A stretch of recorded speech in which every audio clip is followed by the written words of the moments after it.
నమస్తే సకులు. ఈరోజు కథ. సినిమా హాల్ వద్ద తోపిడి తొక్కిసలాట జోరుగా ఉంది. కొత్త సినిమా రిలీజ్ అయింది. కేశవ హడావిడిగా వెళ్ళి అలవాటు ప్రకారం ముందే క్యూలో నుంచున్నాడు. ముందే సినిమా హాల్స్ దగ్గరికి వెళ్ళి క్యూలో నుంచోవడం, తోపిడి తొక్కిసలాటలో ఎలాగో టికెట్స్ సంపాదించడం, అవి బ్లాక్లో అమ్మడం, ఆ డబ్బుతో కావాల్సినవి కొనుక్కోవడం అతనికి అలవాటైంది. ఇంటిలోని హీన పరిస్థితుల వల్ల కేశవ బుద్ధి పెడదారి తొక్కింది.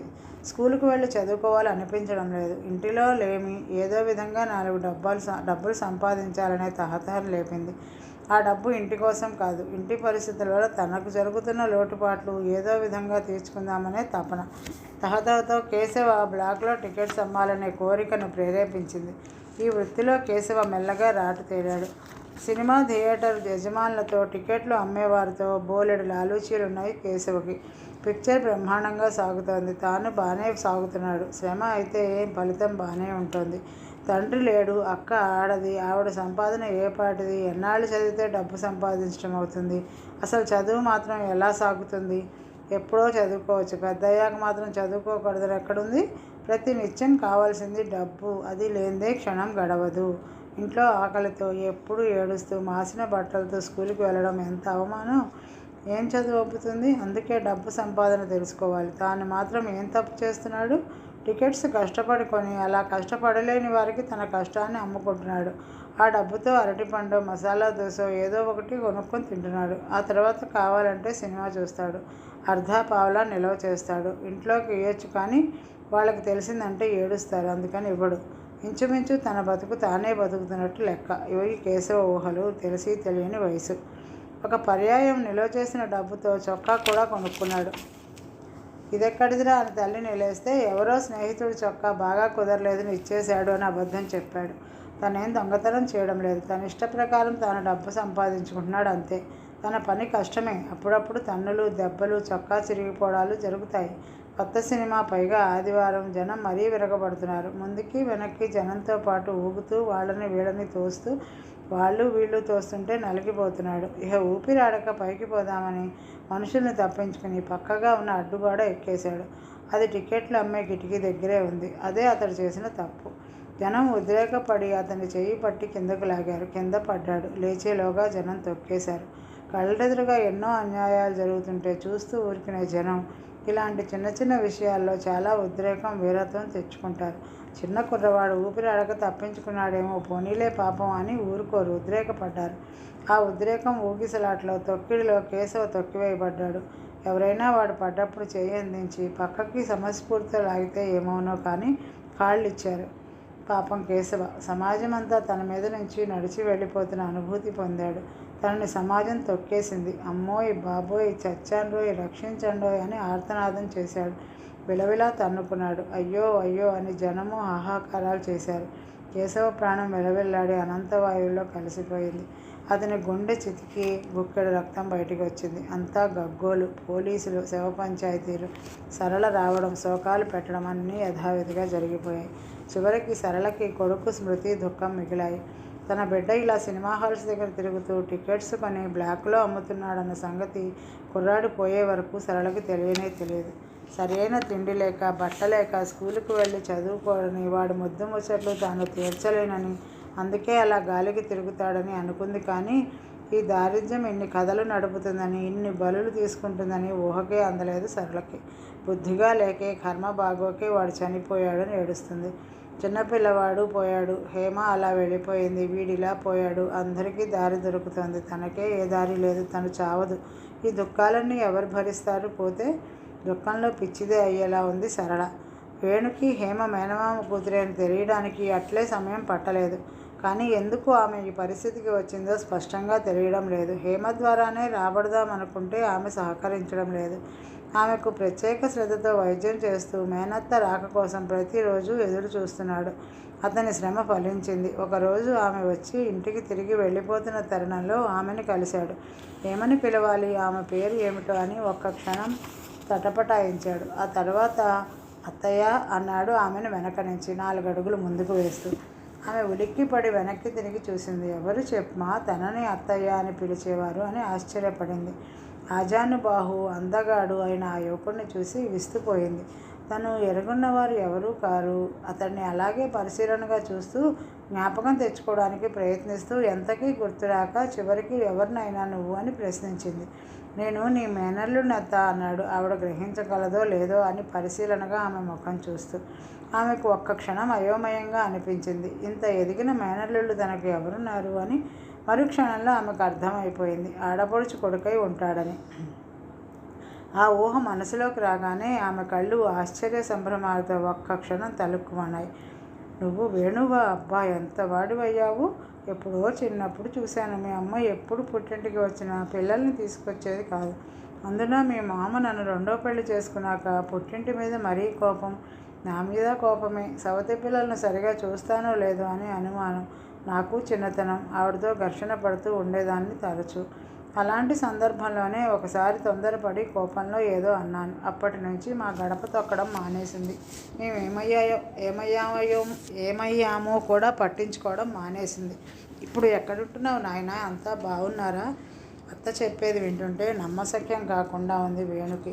తనని తాను సంభాళించుకొని ఈ ఊర్లోనే ఉన్నాం అత్తయ్య అన్నాడు. నువ్వు ఇక్కడ ఏం చేస్తున్నావు? నేను ఇక్కడ కొత్తగా వచ్చిన డాక్టర్ని. ఈ మాట వినగానే ఆమె కళ్ళల్లో ఆశ రెపరెపలాడింది. ఏనుగెక్కినంత సంబరమైంది. హేమ బాగుపడినట్లే ఇక అని అనిపించింది. మీ మామయ్య పోయినప్పుడు ఇలా వచ్చి అలా వెళ్ళిపోయారు మీ అమ్మ. ఆయన పోయాక అన్నీ కష్టాలే నాయన. హేమను చూసావా ఎలా అయిపోయిందో? ఆ మాట అంటుంటే దుఃఖంతో గొంతుక పూడుకపోయింది. ఆమె కళ్ళు అశ్రువులతో నిండి చెరువులయ్యాయి. కొంగుతో కళ్ళు ఒత్తుకుంటూ దుఃఖాన్ని అతి కష్టం మీద పళ్ళ బిగువన నొక్కి పట్టింది.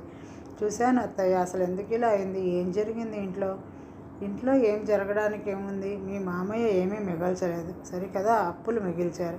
మాకు ఏ నిర్వాకము చేయకుండా, మాకు ఏ దారి చూపకుండా, పిల్లలు ఎదిగి రాకుండా అకస్మాత్తుగా గుండె నొప్పి వచ్చిపోయారు. నా పిల్లలు చిన్నవారు. కాస్త ఎదిగిన హేమ నేను నానా ఇబ్బందులు పడి సంసారాన్ని ఈదేవాళ్ళం. హేమ పాపం ఒకరింట్లో ప్రైవేట్లు చెప్పేది. ఆ తర్వాత వాళ్ళదే ఒక మిషన్ తెచ్చి బట్టలు కుట్టేది. పిల్లలు సంసారం నెత్తిన పడినట్లయింది. మమ్మల్ని ఆదుకునే వారు ఎవ్వరూ లేకపోయారు. మీ అమ్మగారు మేము చచ్చామో బతికామో ఒక్కసారైనా తిరిగి చూడలేదు. ఆవిడ తప్పు కాదులే, నాదే తప్పు. కోపంలో ఆమెను ఏదో అనేశాను. అందుకు ఆవిడ కక్ష కట్టారు, పౌరుషం పెట్టుకున్నారు. ఏదో విధంగా కాలం విడిచుకొస్తుంటే చిన్నపిల్లవాడు విరోచనాలతో చనిపోయాడు. ఎన్ని అవస్థలు పడినా మా ఇబ్బందులు తీరేవి కాదు. హేమ ఏమనుకుందో, ఏమి ఆలోచనలు చేసిందో తెలియదు. ఉన్నట్టుండి పిల్ల అకస్మాత్తుగా మాయమైంది. అది చాలదన్నట్టు ఆ మధ్య మరో పిల్లాడు సినిమా హాల్ వద్ద తొక్కిసలాటలో చనిపోయాడు. ఏం చెప్పను ఆయన అని గొల్లుమంది. ఊరుకో అత్త, ఊరుకో అన్నాడు. మేనమామ కుటుంబం పడ్డ కష్టాలకు జాలితో కరిగి నీరైపోయాడు. కొన్ని క్షణాలు ఆగి తిరిగి అడిగాడు, హేమ ఎవరినైనా ప్రేమించిందా? మీరిద్దరూ ఏమైనా మాట అనుకునేవారా? కొంత సంకోచిస్తూ అడిగాడు. జవాబు ఏమొస్తుందో అని ఊపిరి బిగబట్టి ఆమె ముఖంలోకి రెప్పవాల్చకుండా చూస్తున్నాడు. లేదు నాయన, ఇద్దరికీ ఎప్పుడూ పోట్లాట వచ్చేది కాదు. ఇద్దరం తల్లి బిడ్డల్లాగే ఉన్నాం. సవత్తల్లినని అసలు ఎప్పుడూ భేదభావం చూపేదే కాదు. అది ఎప్పుడూ సంసారం గురించి చింతపడేదే తప్ప దాని ఈడు పిల్లల్లా సినిమాలు సరదాలు పోయేది కాదు. దరిద్రం ఎలా పోతుందా అనే ఎప్పుడూ తప్పించేది. మా దారిద్ర్యం తీర్చాలని అది వెళ్ళింది నాయన. ఎలా తీర్చాలనుకుందో బొత్తిగా ఎప్పుడూ చెప్పింది కాదు. దాని ఆలోచన ఏమిటో నాకు బోధపడింది కాదు. నేను అసలు అది అలా చేస్తుందని ఊహించనైనా లేదు. ఆవిడ మాటల్లో తనకు కావాల్సిందేముందో గుండెల నిండా గాలి పీల్చుకున్నాడు. ఎక్కడికి అత్త? ఎక్కడికి వెళ్ళింది? మద్రాసు. వెళ్ళి ఏం చేయాలని? సినిమాల్లో చేరాలనుకుందో ఏమో. దానికి దాని తమ్ముడికి ఈ సినిమా పిచ్చి ఉన్నట్టు నాకు తెలిసిందే కాదు. అదే కొంప తీసింది నాయన అంటూ మరోసారి వెక్కి ఏడ్చింది. ఒక్కసారిగా మళ్ళీ ఆవిడ ఏడుపు హెచ్చించడం చూసి, ఏమైంది అత్తయ్య అన్నాడు. ఏమనాలి నాయన, మా రెండోవాడు కేశవ సినిమా టికెట్లు బ్లాకులో అమ్మేవాడట. ఒకసారి రద్దీ తొక్కిసలాటలు అక్కడే చనిపోయాడు. దిక్కుమాలిన తల్లిని వాడు పోయేదాకా సినిమా హాళ్ళ దగ్గర ఇలా అఘోరిస్తున్నాడని తెలియదు. కనుక్కోలేకపోయాను బాబు. హేమ చూస్తే ఇలా అయింది. సినిమా స్టూడియో దగ్గర వేషం దొరక్క పిచ్చెక్కి తిరుగుతూ పడిపోతే చూసిన పుణ్యాత్ముడు ఎవరో ఎలాగో అడ్రస్ తెలుసుకుని తంటాలు పడి తీసుకొచ్చి దిగవిడిచి వెళ్ళాడు. ఎవడా పుణ్యాత్ముడు? అనుమానంతో అడిగాడు. ఏమో నాయన, నాకెలా తెలుస్తుంది? ఇంటికి చేర్చాడు, అదే చాలని ఓ దండం పెట్టి ఊరుకున్నాను. నా బతుకంతా ఇలా కష్టాలు కన్నీళ్ళే అయిపోయింది. మీ అమ్మగారు కనీసం హేమనైనా తన దగ్గర చేర్చుకుని కోడల్ని చేసుకుని ఉంటే ఎంతో సంతోషించేదాన్ని. నా మీద నా పిల్లల మీద కోపమైనా లెక్క పెట్టేదాన్ని కాదు. ఆడపిల్ల మేనత్త అయి ఉండి కాస్త కనికరించారు కాదు మీ అమ్మ. పైగా ఆడపిల్ల మీద తనకే ప్రేమ ఉన్నట్లు నాకు లేనట్లు తగువాడింది. ఆ తగువుతానే మేము వేరయ్యాం అన్నది ఆవిడ కాసేపు ఆగి. తాను ఎప్పుడూ ఊహించని ఈ నిజాలు వింటుంటే ఆశ్చర్యంతో మతిపోతోంది వేణుకి. ఆవిడ కష్టాలు వింటుంటే రాయి కూడా కరిగేటట్లు ఉంది. తన తల్లి మీద విపరీతమైన కోపం వస్తుంది. తన పుట్టింటి గురించి కానీ వారి బాధల గురించి కానీ అమ్మ ఎప్పుడు ఎందుకని చెప్పలేదు. ఇవన్నీ ఆవిడకి తెలిసి ఉండవేమో. ఇప్పుడు అనారోగ్యంతో మంచమెక్కిన తల్లికి ఏమని చెప్తాడు, ఏమని నిలేస్తాడు?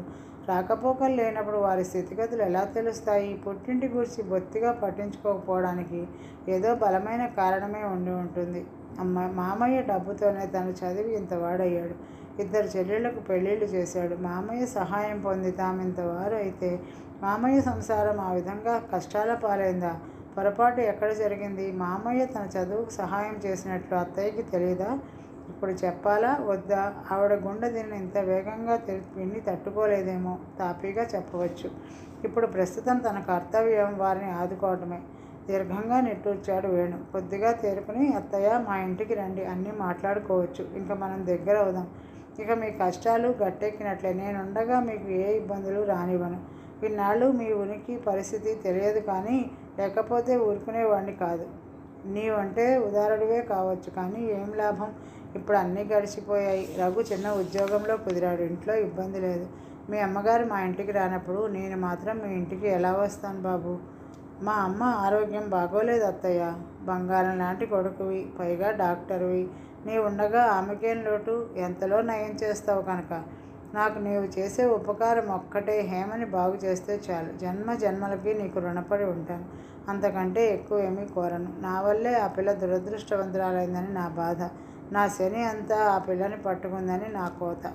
నువ్వు వేరే చెప్పాలా అత్తయ్య? హేమకు తప్పక నయమవుతుంది. కానైతే కొంత టైం తీసుకుంటుంది.